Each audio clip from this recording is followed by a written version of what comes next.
Perkenalkan, nama saya Amanda Flia Supit, kelas 1 MB4. Saat ini saya akan mempresentasikan laporan kegiatan penelitian mengenai jurusan Manajemen Bisnis dengan judul Persepsi Mahasiswa Politeknik Negeri Manado mengenai penetapan klasifikasi uang kuliah tunggal per semester di program studi Manajemen Bisnis. Dengan latar belakang masalah, pendidikan perguruan tinggi merupakan bagian dari sistem pendidikan nasional yang mempunyai peran sangat penting dalam upaya untuk mencerdaskan kehidupan bangsa dan memajukan ilmu pengetahuan dan teknologi. Dalam upaya meningkatkan daya saing di era global saat ini, maka diperlukan pendidikan tinggi agar menghasilkan sumber daya manusia yang cerdas, kreatif, dan berkarakter. Undang-Undang Nomor 12 Tahun 2012 tentang pendidikan tinggi yang mengamanahkan kepada setiap pelaksana pendidikan tinggi perlu adanya standar biaya pendidikan yang terjangkau bagi mahasiswa dan orang tua mahasiswa sebagai donatur atau pembiaya kuliah. Hal ini tertuang pada pasal 88 ayat 4. Biaya yang ditanggung oleh mahasiswa sebagaimana dimaksud harus disesuaikan dengan kemampuan ekonomi mahasiswa, orang tua mahasiswa, atau pihak lain yang membiayainya. Pendidikan murah dan pendidikan bermutu diharapkan dapat dirasakan oleh mahasiswa sebagai generasi intelektual penerus bangsa. Menindaklanjuti hal tersebut, pemerintah kemudian mengesahkan Peraturan Menteri Nomor 55 Tahun 2013 tentang biaya kuliah tunggal atau BKT dan uang kuliah tunggal atau UKT di seluruh perguruan tinggi negeri Indonesia.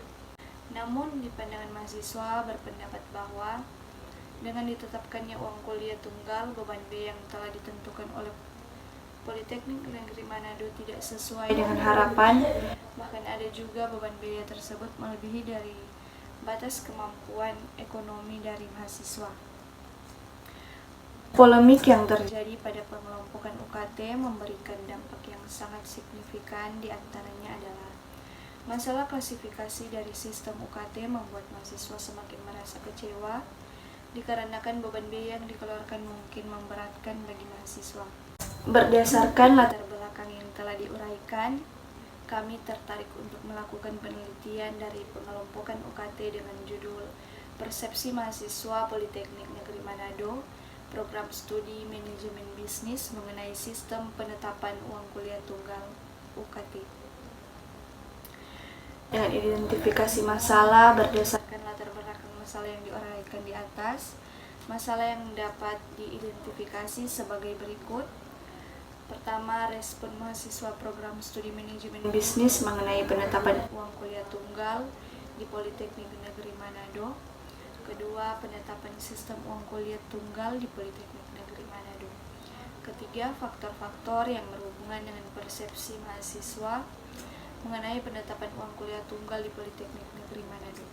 Perumusan masalah, maka rumusan masalah yang akan kami bahas yaitu bagaimana respon mahasiswa program studi manajemen bisnis mengenai penetapan uang kuliah tunggal di Politeknik Negeri Manado. Kedua, bagaimana penetapan sistem uang kuliah tunggal di Politeknik Negeri Manado.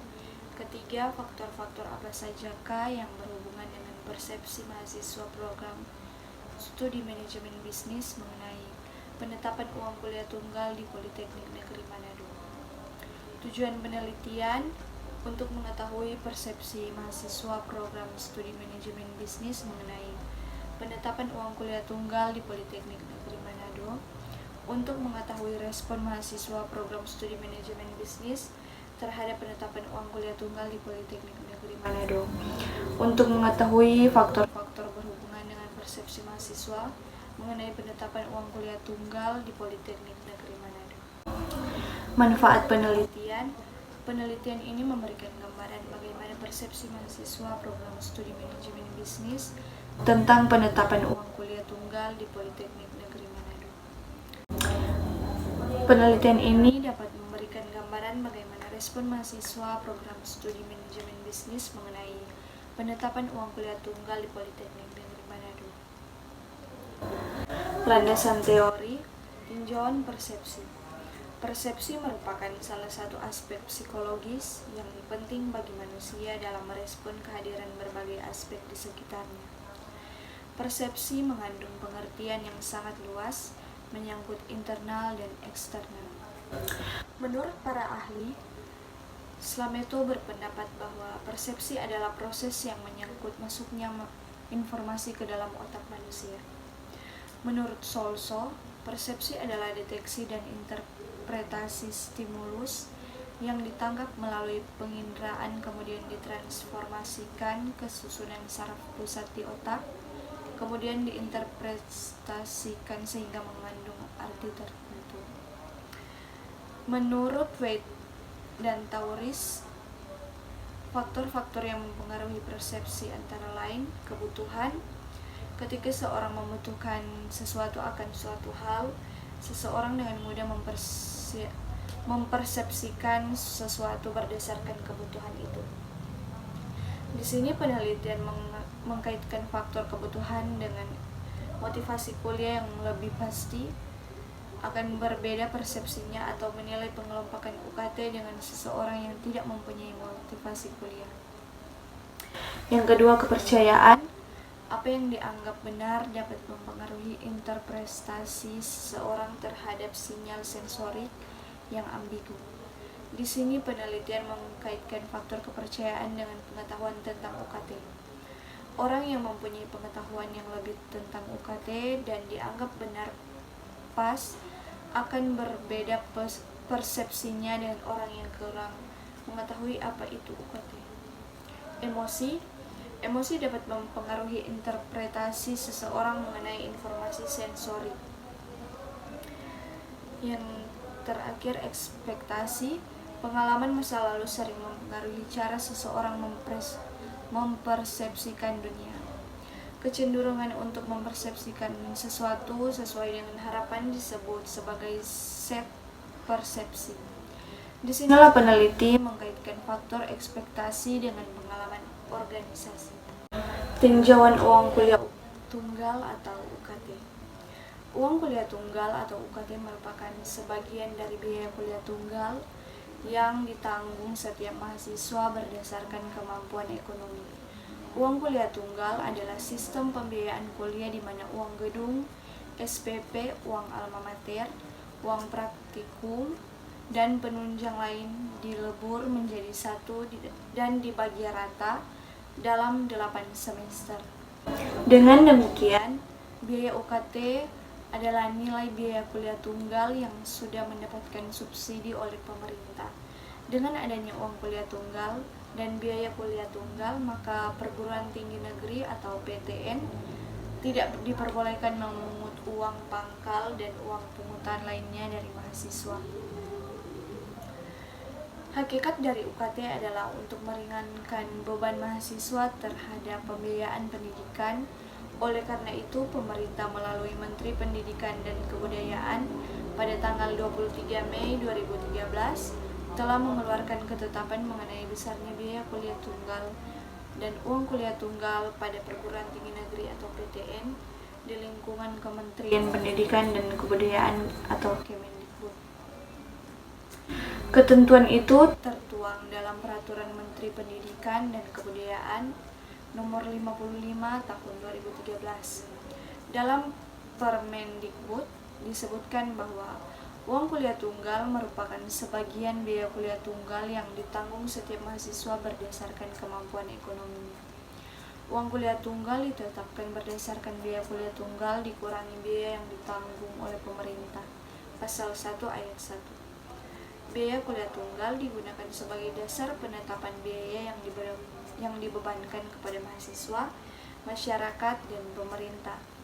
Perguruan tinggi negeri dapat memungut di luar ketentuan uang kuliah tunggal dari mahasiswa baru, program sarjana S1 atau S1, dan program diploma non-reguler paling banyak 20% dari jumlah mahasiswa baru. Penetapan uang kuliah tunggal atau UKT berdasarkan landasan sebagai berikut. Undang-Undang Nomor 12 Tahun 2012 tentang Pendidikan Tinggi Lembaran Negara Republik Indonesia tahun 2012 nomor 158 dan tambahan Lembar Negara Republik Indonesia nomor 5336. Peraturan Presiden nomor 47 tahun 2009 tentang pembentukan organisasi Kementerian Negara sebagaimana telah beberapa kali diubah, terakhir dengan Peraturan Presiden nomor 91 tahun 2011 tentang perubahan ketiga atas Peraturan Presiden nomor 47 tahun 2009 tentang pembentukan organisasi Kementerian Negara. Putusan Presiden nomor 84/P tahun 2009 tentang Kabinet Indonesia Bersatu II sebagaimana telah beberapa kali diubah, terakhir dengan Keputusan Presiden nomor 5/P tahun 2013. Tinjauan faktor-faktor yang berhubungan dengan persepsi mahasiswa mengenai penetapan uang kuliah tunggal atau UKT. Pengetahuan mahasiswa tentang UKT. Menurut Agung Pribadi, pengetahuan merupakan hasil tahu dan ini terjadi setelah melakukan penginderaan terhadap suatu objek. Pengertian lain pengetahuan adalah berbagai gejala yang ditemui dan diperoleh manusia melalui pengamatan inderawi. Pengetahuan muncul ketika seseorang menggunakan indera atau akal budinya untuk mengenali benda atau kejadian tertentu yang belum pernah dilihat atau dirasakannya sebelumnya. Menurut Drucker dalam Agung Pribadi, pengetahuan adalah informasi yang dapat merubah seseorang atau sesuatu, di mana pengetahuan itu menjadi dasar untuk bertindak atau pengetahuan itu menjadikan seorang individu atau situasi institusi memiliki kecakapan dalam melakukan tindakan yang benar.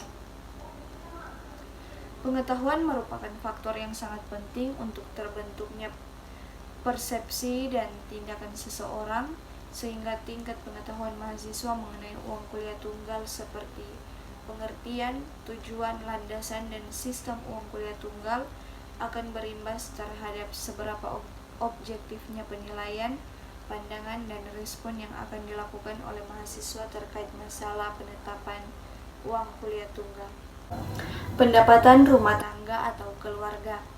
Menurut CRISPR, Pass, dan Brian Loess, pendapatan atau income adalah uang yang diterima seseorang dalam perusahaan dalam bentuk gaji, upah, sewa, bunga, laba, dan lain sebagainya.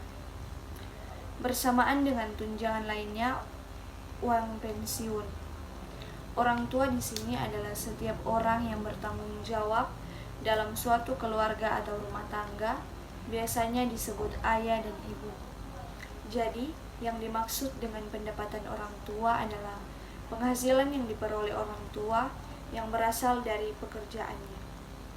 Kemampuan untuk membiayai pendidikan anaknya di jenjang perguruan tinggi universitas pasti berbeda-beda. Ketika orang tua yang berpenghasilan tinggi dan mempunyai cukup uang akan dengan mudah membiayai pendidikan anaknya, sedangkan orang tua yang mempunyai penghasilan kurang akan kesulitan dalam membiayai pendidikan anaknya. Keluarga yang mampu atau berpenghasilan mempunyai kesempatan yang lebih besar untuk memperoleh pendidikan dibanding dengan keluarga yang berpenghasilan rendah. Dalam konteks ini, mahasiswa yang orang tuanya mempunyai penghasilan tinggi mungkin berbeda penilaiannya tentang penetapan uang kuliah tunggal dibandingkan dengan mahasiswa yang orang tuanya berpenghasilan rendah. Motivasi kuliah mahasiswa. Faktor lain yang dapat menyebabkan kesalahan persepsi adalah motif dan kebutuhan. Apabila seseorang sedang lapar dan membutuhkan makanan, maka seseorang cenderung lebih menaruh perhatian pada hal-hal yang berkaitan dengan makanan. Demikian pula dengan sikap seseorang akan lebih terarah atau terdorong oleh motivasi untuk mencari makan. Menurut Walgito, dorongan yang datang dari dalam untuk berbuat disebut motif atau kekuatan yang terdapat dalam diri yang mendorong untuk berbuat. atau driving force. Menurut Walgito, motivasi itu mempunyai 3 aspek. Yang pertama, keadaan terdorong dalam diri, yaitu kesiapan bergerak karena kebutuhan. Yang kedua, sikap yang timbul dan terarah karena keadaan. Yang ketiga, goal atau tujuan yang dituju oleh sikap tersebut. Dengan demikian dapat disimpulkan, motif seseorang pasti akan diakhiri oleh adanya tujuan atau goal, dan biasanya tujuan tersebut adalah salah satu dari kebutuhan yang harus dipenuhi. Ketika seseorang mempunyai tujuan atau goal dan yang tidak mempunyai tujuan, akan berbeda menilai suatu masalah yang sama. Dalam konteks hal ini, persepsi seseorang dipengaruhi motif atau kebutuhan. Jadi, ketika mahasiswa mempunyai motif yang kuat atau motivasi kuliah, mungkin akan mempengaruhi penilaian atau persepsi mengenai penetapan uang kuliah tunggal. Pengalaman mahasiswa atau organisasi. Menurut Setia Dharma, cara menilai atau mengevaluasi suatu keadaan tertentu sangat dipengaruhi oleh pengalaman-pengalaman masa lalu yang pernah dialami seseorang. Berbagai pengalaman masa lalu seseorang membuat sistem organisasi di dalam diri seseorang dalam proses berpikir, merasa, dan bertingkah laku. Sistem organisasi yang ada dalam diri seseorang membentuk standar penilaian yang seseorang miliki atas suatu hal tertentu, dan standar penilaian seseorang ini memiliki istilah-istilah tertentu sesuai dengan pengalaman yang pernah dialami. Pengalaman seseorang akan mempengaruhi pandangan atau penilaian seseorang terhadap suatu objek masalah. Pengalaman didapat dari relokasi ingatan-ingatan tentang kejadian yang pernah dialami. Ingatan-ingatan tersebut akan disaring dan dipresentasikan ke dalam suatu tindakan. Pengalaman-pengalaman mahasiswa yang menerima sistem penetapan uang kuliah tunggal akan membuat penilaian tersendiri terhadap bagaimana penetapan uang kuliah tunggal di Politeknik Negeri Manado. Dalam konteks ini, mahasiswa program studi manajemen bisnis Politeknik Negeri Manado tahun angkatan 2016-2017 akan berbeda penilaiannya ketika dibandingkan dengan mahasiswa tahun angkatan 2017-2019 yang kenaikan uang kuliah tunggal. Kerangka konsep adalah kerangka hubungan antara konsep-konsep yang ingin diamati atau diukur melalui penilaian yang akan dilakukan. Berdasarkan kerangka teori yang ada, maka kerangka konsep yang digunakan sebagai berikut.